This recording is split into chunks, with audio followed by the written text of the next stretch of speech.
కిరాక్ ఆర్పి అట, అతను కూడా నా మీద చేస్తున్నాడు, గౌరవ మాజీ ముఖ్యమంత్రి గారి మీద చేస్తున్నారు, రోజా గారి మీద, వైఎస్ఆర్ కాంగ్రెస్ పార్టీ కార్యకర్తల మీద, నాయకుల మీద విచ్చలవిడిగా బూతులు వాడేటటువంటి ప్రయత్నం చేస్తూ ఉన్నారు.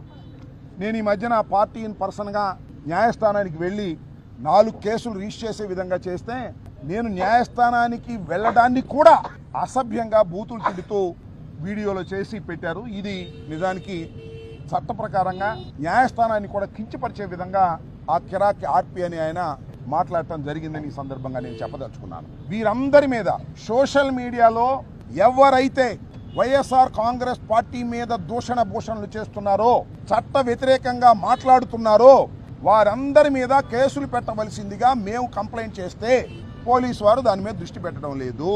అదే వైసీపీకి సోషల్ మీడియాకు సంబంధించి ఎవరైనా కంప్లైంట్ ఇస్తే చాలు, లేనిపోని సెక్షన్లన్నీ వేసి వారిని నెలల తరబడి జైల్లో పెట్టి భయపెట్టేటటువంటి కార్యక్రమం చేస్తున్నారు.